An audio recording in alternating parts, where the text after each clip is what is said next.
Good evening to Kwanirizenye ku Junction ogambo cheyo Jolly jesenze okubango tulaba. I hope buli kimu kikutambulira bulungi era nga kigendera bulungi. Pavin Makula and Derek Vuchi era nga tuguse onako lwaleero kyetwagala okubanga twogerako, can it be happily ever after? These are things we promise ourselves when we start, dating, and you're telling each other, I want to grow old with you. I want a fairy tale kind of love. Is it possible to have a happily ever after? Is that a topic of discussion? Happily ever after. Happily ever after. Like in the fairy tales. Yeah, thinking there won't be any more trouble. There won't be trouble. Happy ending. Happy ending. Banange ceremony eyo inabwe exciting. That wedding ceremony. You're welcome, darling. It's so beautiful. Happily ever after. I think that phrase ekolera nnyo ku bakazi. Wano bw'oba oli oyingira mu wedding because all expenses ziri ku musajja kati gwe yeeba happy ever after. Eyo yatandise happy. Before we even go any further, I need women and men, people, human beings, to stop thinking that happiness is going to be acquired by certain things in life.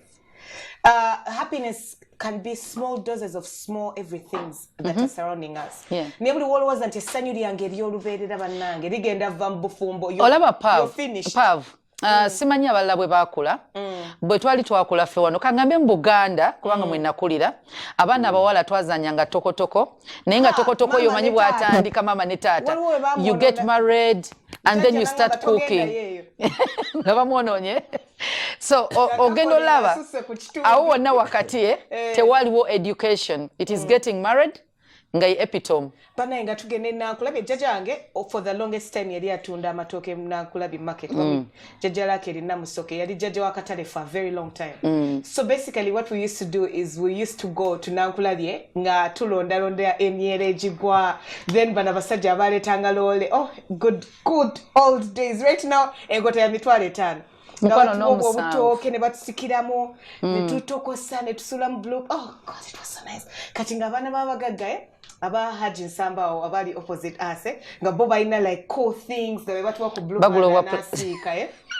nga babeera n'obunzaali obukebe bwabwe nga bubeera better. Growing up was just so amazing, and if life was that happy, most happy. Kids today bambi bamisinze out on a lot of things. Ezo moments zalinga nungi kati lwaki nkyeze ntwazanyanga tokotoko naye nga batulaga abawala life yaffe kasitofumbirwa otandika kufumba ng'obulamu bunyumye buwedde then omuzaala buzaazi. So kati mu marriage fa abakazi jukira tutandika wano omusajja ya pursuing yakwanye ya spending mu kudate nga mu persuading obere nayo bomwagale buli kimu kyonna kiri ku side ye. Of course you're enjoying every moment of the relationship. Toyinza kulowooza nti after the wedding in church or after officiating your marriage in church kigenda kubeera nga waliwo obuzibu. The guys shower us with money, and love, with gifts, with love, attention, time, words. You're beautiful. Botuna mwedda nebine obuzannyo bwe twazannyanga era weeraliikirira ku mulembe guno omupya. Fenno ssebo baatubuuka Duulo yalabika nga ne ku byalo ebiddako obeera taata. Naye kazoka zireyo kugundi eyo mulesa kantu nenkalowoozaako kubanga nga tukyali bato tuzanya taata maama ndoza it helped groom and also instill discipline and roles. Yes. Era walabanga mamutandika ano taata oba yakuma nesigiri awo yafuwafuwamu obutititi then afumba n'aba mulala kati ate n'abaana ne bamanya nti ekyo kisenge kya taata temuyingira obuntu bwammwe n'obusowaani nga kali kaddaddi. Naye kati ennaku zino abaana ndoze bye tebabizanyeeko tebamanyi taata abeera mu kisenge kyatya ne maama we biki abaana katubatwala ku mikolo. Oli nalowooza nti ku mikolo twabagobayo anti abamu munange babatwala tafuna inspiration. Baana kati bakula bamanyi nti mbaga olina kwambala bulungi, olina kuba smart, olina kulya bulungi. So I think that's why most of the times the happiness ends there. At the occasion, at the party, at the wedding. But this happily ever after, there is also another saying bebagamba mbu you can create your own happiness. That's not marriage, in my opinion. I don't think you can. You can't. You can't in marriage. It's really hard. That's being selfish. It's really hard. In marriage, then you cease being the sole person who thinks about yourself, the person who creates your own happiness. You create it, but in consideration of someone else. For example, I really love lonely times, like okubeera nzeka nenzanya games and kusimu oba nendaba movie, but in marriage you can't. When your wife is there, omwana wali ngoli ku simu oli ku movie, it can't be. Yeah, like when you're single, a phone time wekuwesa nyulyo. Kati mu bufumbo tekisoboka. Yeah. In marriage it's shared happiness. In marriage, in my opinion, it's shared happiness. Yes. You know, Pavin, the truth is, there is this person who has come into your space. Nti nobo oyagala oli creating, waliwo nayinza okujera na kuchankalanya. Yes, and I totally agree. Yeah. But I wish we lived in a world where we understood solely each other. Then we would have the happily ever after. Let me tell you why. I was watching a certain clip on Instagram, and Michelle Obama was saying there was a period of over 10 years where she felt alone in the marriage. They were unhappy. Ngensonga jawa, she felt neglected. Marriage tesobola kubeera 50-50. No, it can't. It's I bring 100 and you bring 100. Yeah. But we are human. You can fail each so other. You're going to fall short. Oluso lete 30. Nga omulala lese 70. Obo mfuna. Oluso lete 70 nze ngandesa 100. If we understood that mechanism, then we can have the happily ever after. Obuzibu obuliwo is we look at our partners as angels. Vuchi, bwenkuwulira kati, because maybe I didn't know, nenga tuli bafumbo. Nenkuwulira kati ngochirese on the table that you enjoy being on your phone. Ati njagala ndabe amawulire babita batebe wabadiramu omupiira. Replays oba bichi. There's that show. It's a replay. It's a replay. Ogamba show eyokuddamu. Analysis. Babe, but you've already, how we can negotiate. You watch the game, so we can now watch my other things. It takes there is a way they love that moment. And that analysis. Nebajimudiramu namanya why they scored. But chengeza kukunyunyira chiri nti I understand that my husband is a workaholic. So there are not going to be days where I'm going to tell him, oh, babe, I miss you so much, when money has to be made. But when Puliranga I'm being forgotten about, being swept under the rug, then I'll become cheeky. I'll find better ways of bringing up the whole situation of I need you. Yes. Communicate and learn to sacrifice and learn to empathize as well for a marriage to work. Otherwise, happily ever after telling you because you're not empathetic. No.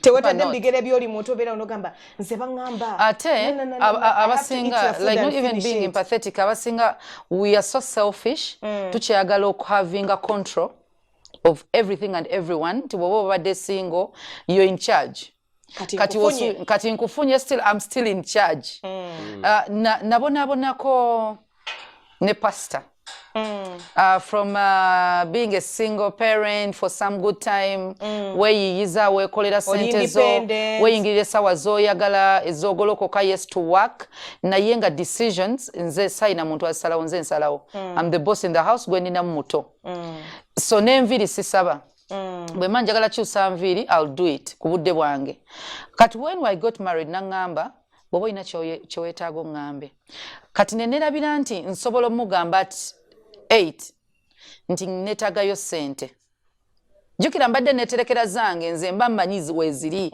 ezange nti enkyanja siba so at 8 siye musajja atambule n'obukadde bwa sente mu motoka mu nju abeeremu nazo aba manyi nti bw'omugamba leero ogenda siba nkya so that olwaleero asula azikuwadde kati nze nga ngolokoka ku makya amaze okwambala yes amaze okwambala agenda ku church ne mugamba hani njagala yez'enviiri naga kale njazi kuwanga nvudde ku church nga nze nkwata zange nga ngenda nzisiba ate ngo mubeera mno obusungusungu muko obutonotono obwo. You told me you take care of me and now you're postponing my problems. And then am I not important to you? Like have a exactly. Then siri mubulizi wanjiri. So ye muntu ayagala ekintu kyembu musanze abulira enjiri musanze kumpi ye producer wa buli kimu muntu w'abantu.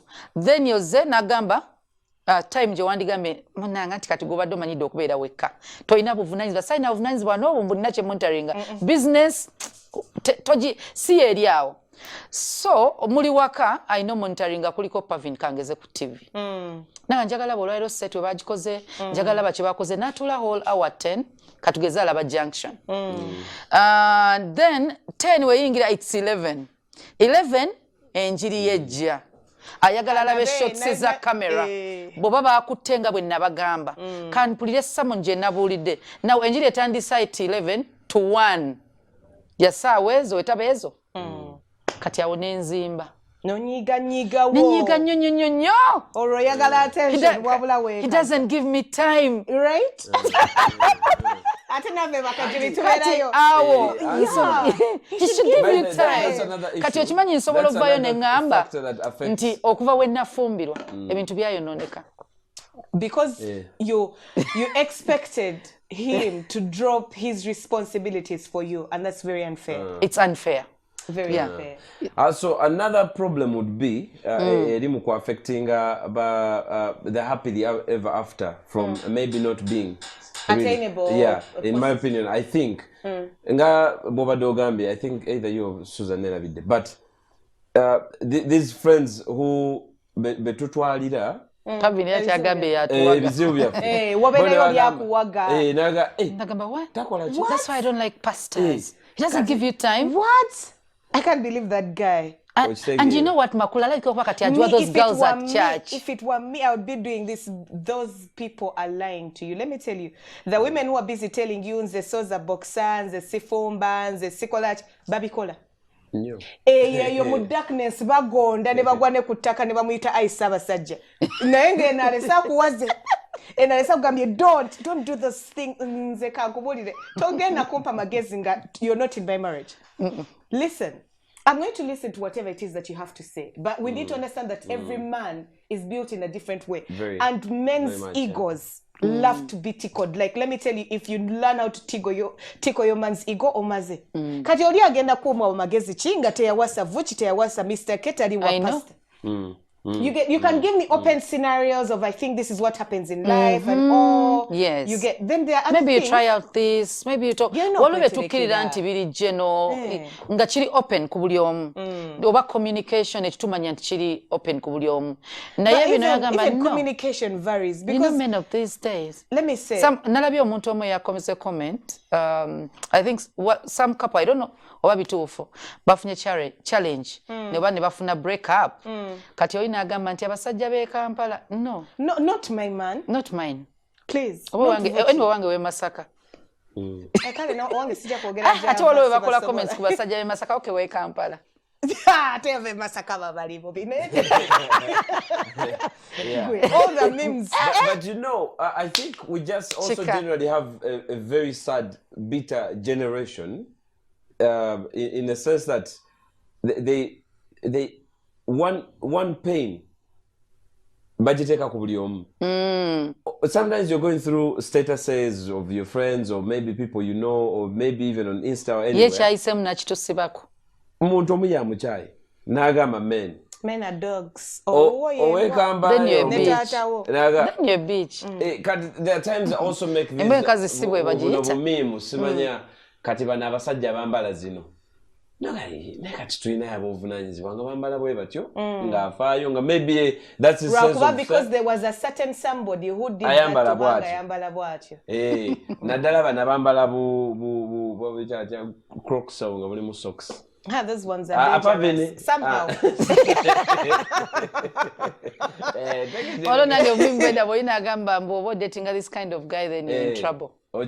So waliwo ne babafulumya list naye kirungi webaliteerako manyi eyo list eyagikoze mumanyi.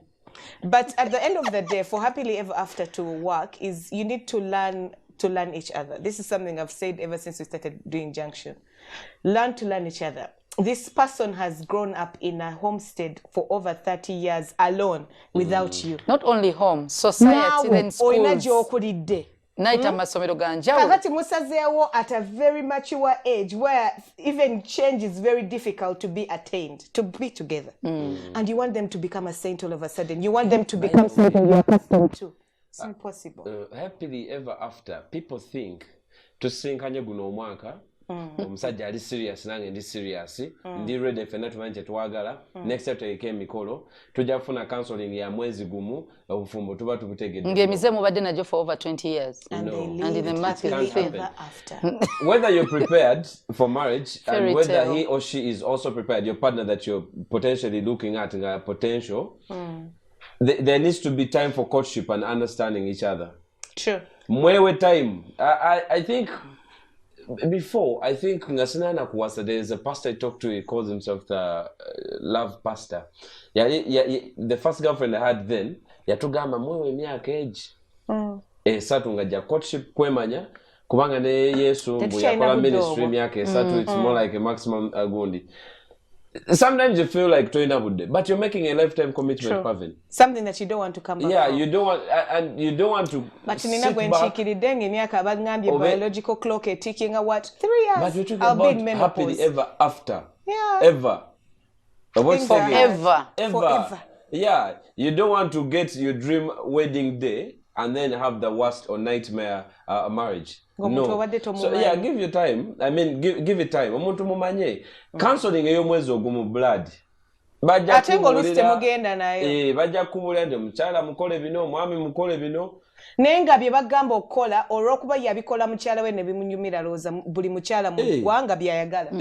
Oyinza n'osanga oli babimukolera gye yasookera naye ng'ate omuntu nga ye abikola. And then another reason why I feel like happily ever after is not being realistic is because men stop chasing. We love to be chased. If men didn't know, and women stop trying. We treasure to be chased as women. Ojukire bebe wankolera byonna you're trying to get my attention. Yeah. Like the availability, the phone calls, the gifts. That is what intrigued me. I'm not materialistic, but it reminded me that you cared. It reminded me that I was something that turned you on, something that you wanted in your possession. But what men do after the whole marriage, after the whole wedding, they stop the chase. They get comfortable. I already have you. Murine waka. Yet we remind me, come back with. Pavin, look at it this way. Let me not throw I know it's not realistic at all, but Kamaleo point yangi. We do love the chase. The same way men want what they want. You want what you fell in love with.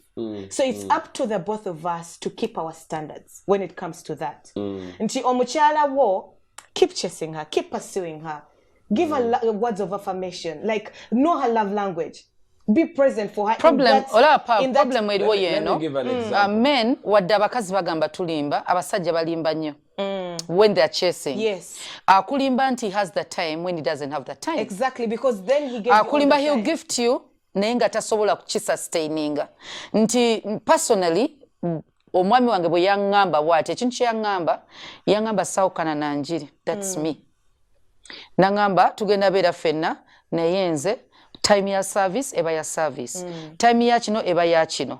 Mba njagala mmanye nga program yo bwe running kino nabinteerawo nnondewo oba mbire oba muleko basimuleka. Nti era yangamba nkwagala nnyo bw'oba olwadde. We need God. I'm not the medical doctor. That's true. Nja kuwa emmotoka, nja kuwa driver, akutwale ku ddwaliro, bw'akutwala ku ddwaliro nze kangende nsabe Mukama akuwonye ssente nja zikuwa. Sigenda kuva ku kituuti. Era ne kakati nkimanyi. Okyali ku Junction, tukyagendera ddala maaso era nga twogera on reasons why, there is less of happily ever after. Talking about the reality of happily ever after and what it means to us. Our opinions. And most cases, whatever it is that you believe it. I don't understand. But now let us be happier people. Let us be people who understand that people have their own opinions. Yeah. And we are entitled to I them. think nechirala relationship webe tandika, we don't involve so many people in it. So to be happy. When you get married, you invite in so many. Your friends are involved by an opinion to your marriage. Your parents have an opinion. Your in-laws have an opinion. Your sisters have an opinion. Knowing izamu abasumba, religious leaders. The other thing is, even if they have no opinion, you assume you owe them, so you work to please them. And you forget about your partner. Am I making sense? Yeah, you do. But you always that what will my pastor say? You work to please other people who are outside of your marriage, and you neglect the person that you're supposed to be pleasing, which is a problem. Happily ever after is also affected by the preparation to the marriage, not just the wedding.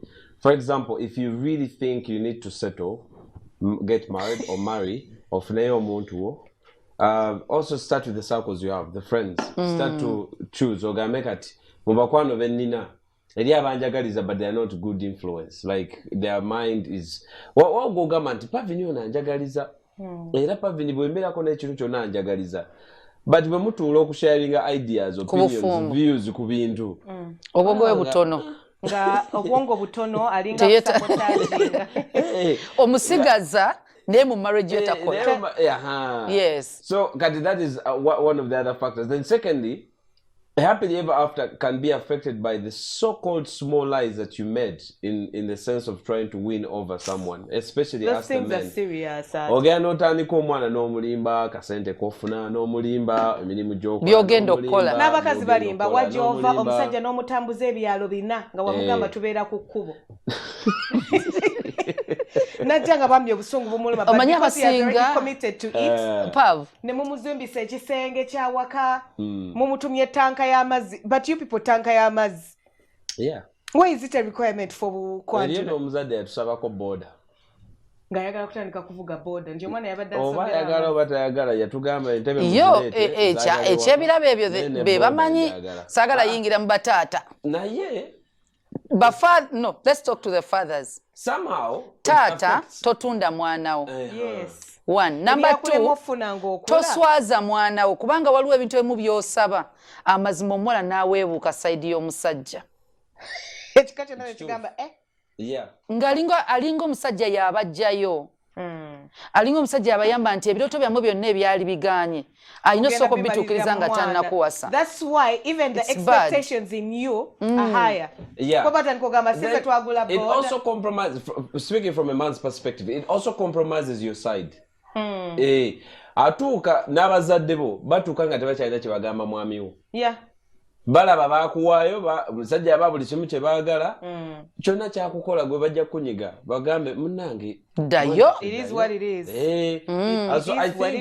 I think also parents should actually be a fallback to places, especially basetting omusingi bamanye nti kale twandiwa twetaaga kino but there are other times. But you know Vuchi obyegulire okimanyi nti omusajja wo teyeetaaga renovating nyumba yeewammwe nga mugenda mu mikolo wabula bw'aba akwagala zino ennaku endala zaagendayo ayinza osuggestinga n'ennyumba ya mami tugiddaabirize mami tumukolere tumuzimbire ekikomera mami tumukolere basobola obikola nga tobitadde ku lisiti y'ebintu by'alina okukola okuwasa. When I was getting married, mama wange ow'Emakindye, I love her so much because she did so much for me. Nti twali tuli mu preparations abantu ne batandika mu meetings mubeeramu abantu abakulu, and culturally omwami yakwambaza oba gwe n'oba n'ogula cake kuba kyekijjulo kyekisoose, some random things like that. She said no, ffe tube nga tukoledde ki bakunoonya oli bwereere olw'okuba be bakwambaza. Nze nga tujja kwambaza tujja kweyambaliza ffe omwana waffe otuuke like tebakkiriza. They didn't allow handoffs. No, nothing. They said we shall do what we can. Simanyi, but I think culturally no. Twasaba Bible bana muggo. I think culturally olugoye olw'omusajja lwalina okwambaza lwayambazibwanga because emikolo gyakomanga ku traditional marriage. Traditional omusajja ayambaza naye bwe guba gweyongerayo mu church gown basuubira omusajja nti ye first outfit gy'osobola ogulira omukazi naye ate bw'abanga asobola because kati ebyakawuca nabyo weebiri naye ate waliwo n'ebintu ebituufu eringa mu bukadde 9 nga neyanza sweetie, are you going to buy them? Of course. Thank you. Tugenda nina gye njagala Pavin tulina otambula mu Pavin tugireete. Gomez naye banange Gomez eri eyasooka teyalinga mu million 25. Pav tujja tambula tugenda tunoonye gawuni kati tulina okulinya ennyonyi because ebintu bino it has to be custom made. This is something that happens, you know. Pavin happily ever after. Era kye tuliko vuki kubanga happily ever after twende twogera naye enyuma mu bintu ebiti omanyi obeerako ewaka n'otunya ku board yo frame y'ekifaananyi eky'embaga n'ola mukyalawo nga yali anyumye yes ebyo bintu bireeta essanyu and abategeka emikolo kyenjagala obbagamba like one of the things that I've learned from looking at my mikolo and looking at my pictures like 5 years down the road I am thinking I did well. Wow, less is more. Like less is something that you forever look at and you're thinking, wow. What is less? I did. Pavika kunyumizeyo nze kati mwe mikwano gyange. Naga nevuna bakwano wange mbanyumize kumbaga plan naga katujja kwetagayo photographer ali affordable nga mulungi affordable yatenga ku milioni 7. What do you have a million esuka? Adi kunyumize ewange decent milioni 7. Eyo sebo budget number ya mukolo. Ni vucha nga kuliko n'emmotoka convoy. Pav nkugamba Pav walo kye tuyita walo kye tugamba ekiri less jange joka jateka ku pressure emikwano jange jateka ku pressure kunyumiza kati kugamba so akati fana bitani but when tunulamu bwente nange nenda bifana. No, it was worth like, it. Yes, it was worth it. Well. No, waliwo kye tugamba nti ekiri simple naye nga kiri classy. Waliwo ebintu bye batazanyiramu. Nga si organization like kangereze ku basajja. Sina buzibu n'abasajja buli omu ayambala ekyayagala by the way. It's fine.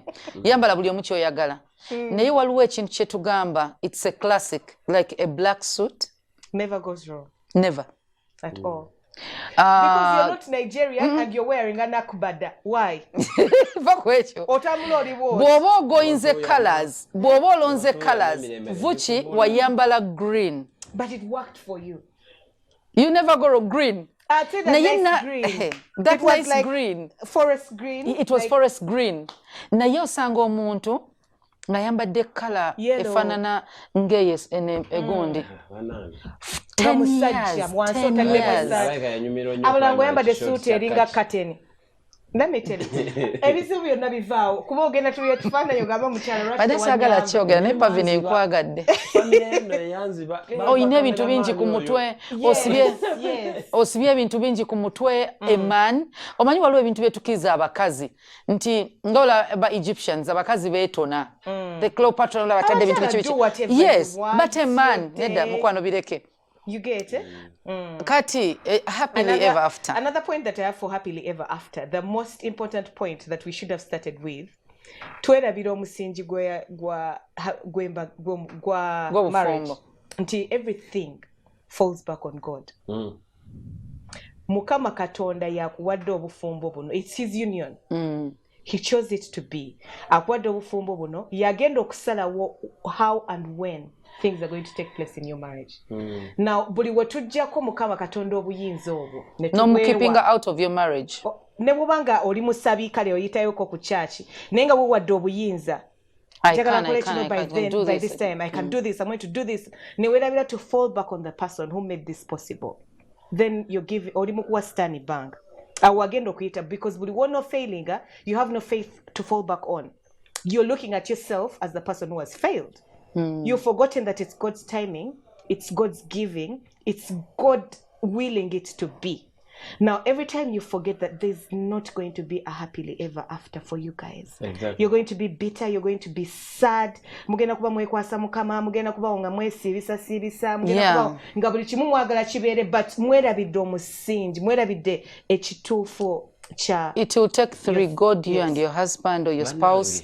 Naye abakazi ekirala we rush. Ngemwadegize nti orushinga mbufumbo oba oyagala oyingira mbufumbo because Pavin got married, Makula got married. There is pressure abamu ya rent. You're a single parent, you're ina abaana, so you want to get married to this one Vuchi agenda okulabirira abaana bo. Ogenda otuukayo nti abaana baba tutte mu boarding school, the man is paying. Some good man amusina boarding baba tutte Kenya. Turi. Basoma. Now you're stuck with this dude in the house. Guwafumbira olw'abaana.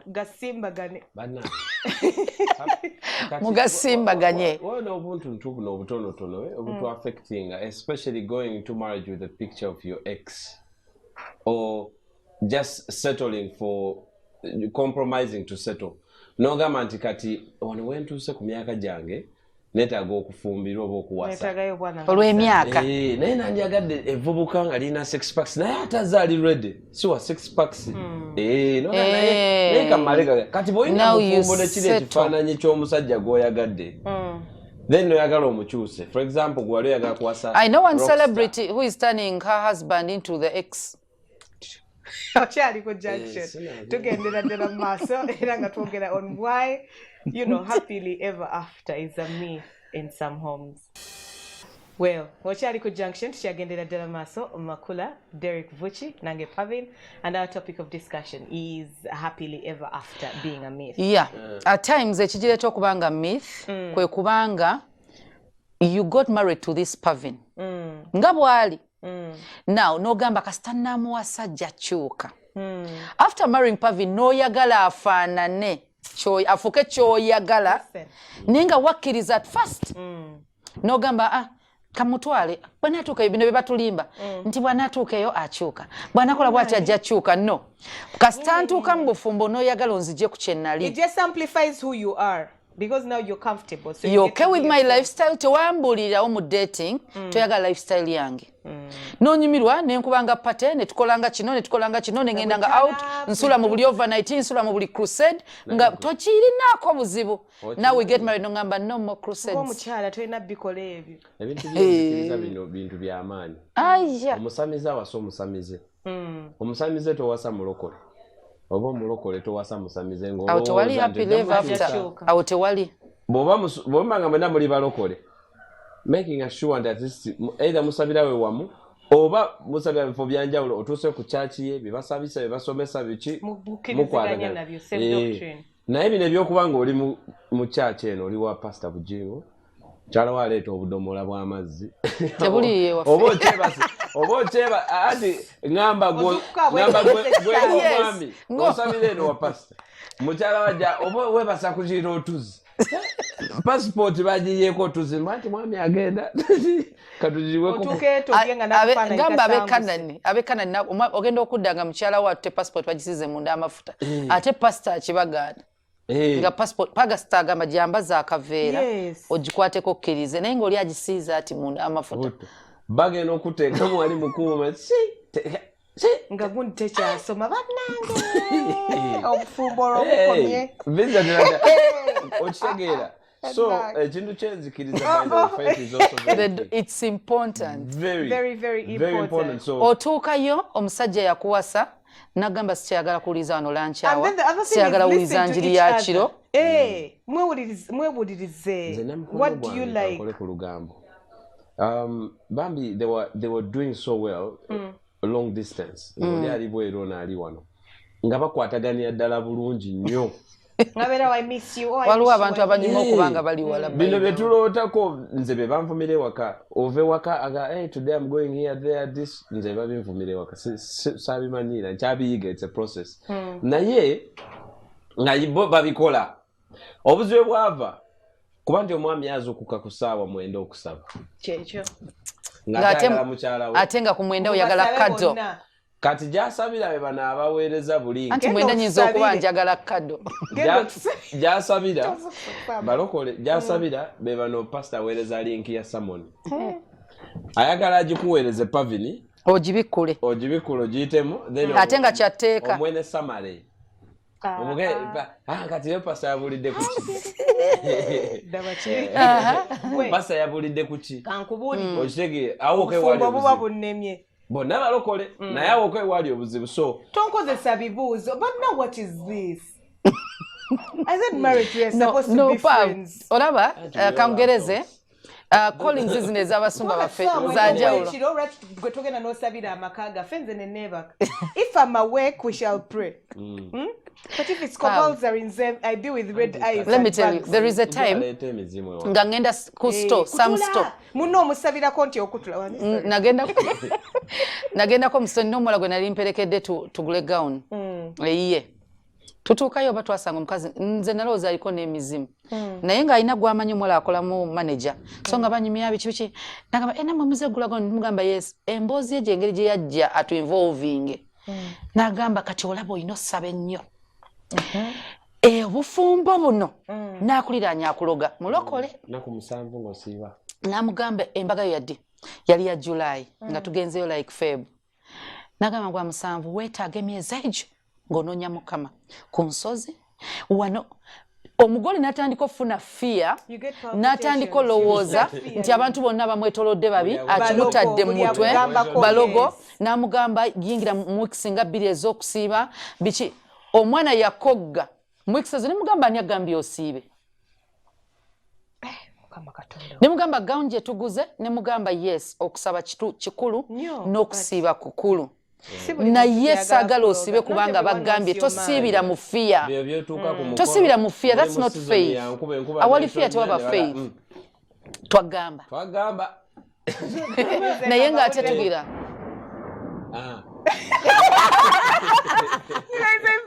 tyeggulo nze njagala kuyingira nowasosana badde mbagamba otyeggulo otyaladdu laddu eggulu gye tulaga anti bagambanga eggulu likubye yes kati n'osanga omuntu bw'atyo nga omuntu amutaddemu entisa n'agamba nekira kye yatugamba making sure teekamu alamu musimu yo ssaawa 9 olina okukyemanyiza ogolokanga okusaba eyo essaawa yeya sitaani kati nga kagamba waliwo competition wakati wa sitaani bannange simanyi kirina mu charge mbu eyo ssaawa ya sitaani emizimu giba gigolokose okutekinga charge ngamba okay kati nze atagoloka 9 akusaba wejjudde sitaani akwetolodde nenzirayo waka nembuuza omwami wange nemugamba baŋŋambye ssaawa 9 emizimu giba gitambula nagamba tegirina budde gitambula buli kaseera nagamba tegirina budde nekuwemu eyo okumakya gitambula ne ku 5 toyinaako control stan ali spiritual teyeebaka so is a spiritual being